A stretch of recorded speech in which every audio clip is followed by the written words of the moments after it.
바로 시작하겠습니다. 먼저 제노아와 라치오의 경기를 분석해 보도록 하겠습니다. 제노아 이탈리아 1부 12위 패무무 승부입니다. 라치오를 상대로는 생각보다 실점을 줄이는 퍼포먼스를 바탕으로 잘 내내고 있습니다. 다만 제노아가 지공 성향의 팀을 상대로는 어느 정도 퍼포먼스가 좋다는 것을 생각해야 할 것입니다.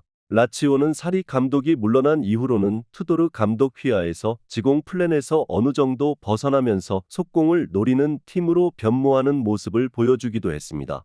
제노아가 속공 상황에서는 생각보다 측면에서의 뒷공간을 공략당하는 빈도가 많다는 점에 주목해야 합니다. 라치오 이탈리아 1부 8위 승승패패승입니다. 라치오가 제노아를 상대로는 측면에서의 활발함을 노려볼 가치가 있을 것입니다.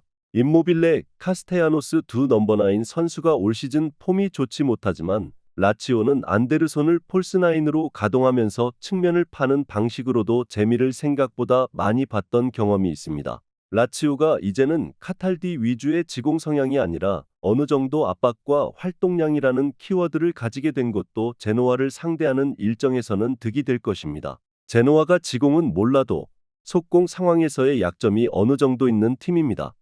라치오가 카탈디 위주의 지공에 집중하던 상황은 아니라고 봐야 하고 측면에서의 공략도 폴스9 전술로 활용을 하던 전력이었다는 점을 생각해야 할 듯합니다. 속공 상황에서는 제노아도 생각보다 수비 틈이 많습니다. 라치오의 승리를 예상합니다. 다음은 칼리아리 칼초와 유벤투스의 경기를 분석해 보도록 하겠습니다. 칼리아리 이탈리아 1부 14위 승패무 승부입니다. 현재 미드필더부터 장벽을 쌓고 공격은 쇼무도로프가 알아서 하게 만드는 식으로 운영 중입니다. 최근 쇼무도로프의 폼이 좋은 것은 다행이라고 할 수 있겠는데 문제는 지난 경기 10회의 경합 실패를 기록하는 등 피지컬적으로 상대를 제압하는 면모를 보여준 자원이 아니라는 점입니다. 아탈란타와 인테르를 상대로 지지 않았던 면모는 높게 평가할 수 있을 것 같기는 하지만 유벤투스의 수비력은 상당히 높습니다.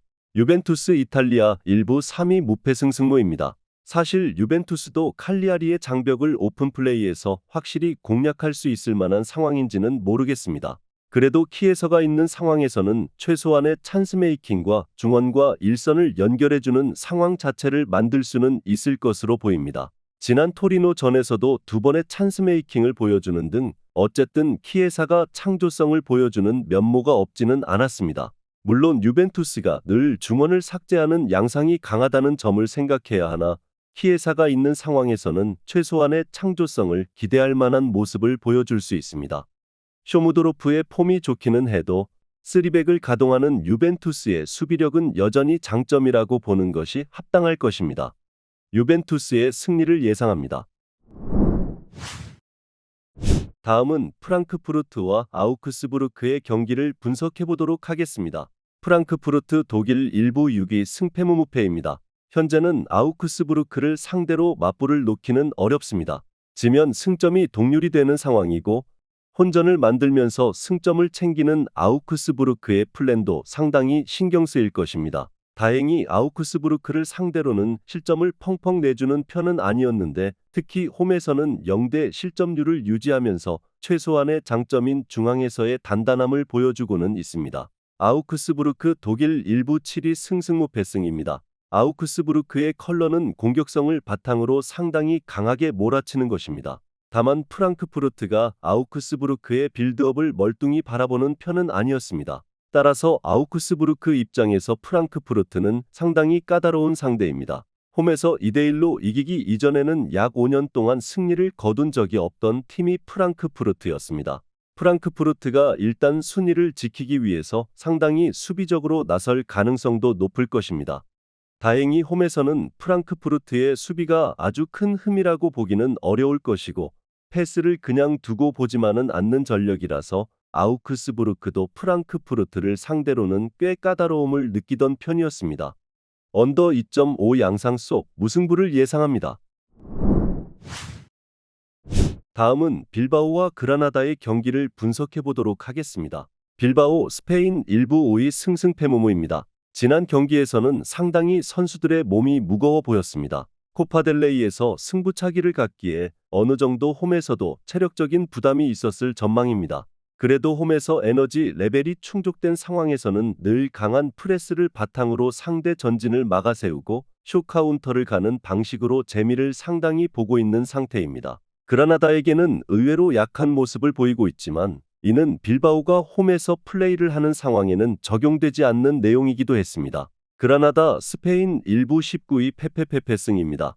그라나다가 강등을 피하기 위해서 감독을 바꾼 뒤로는 상당히 보수적인 색채를 띠고 있습니다. 다만 이 때문에 그라나다의 역동성과 공격적인 플레이에서의 장점이 많이 줄어든 모습입니다. 지난 경기에서도 오픈 플레이에서의 기대 득점은 0대에 그쳤습니다. 그라나다가 자기 진영에서 머무르는 것이 능사가 아닌 게 빌바오 니코의 볼 소유 능력도 많이 발전을 했고 오히려 빌바오가 그라나다를 가둬놓는 상황이 연출될 수도 있기 때문입니다. 그라나다가 역동성을 바탕으로 한 공격력을 가지고 있는 상황이라면 몰라도 현재 가지고 있는 상황은 빌바오에게 가둬놓고 때리는 상황을 연출하기 딱 좋은 상태입니다.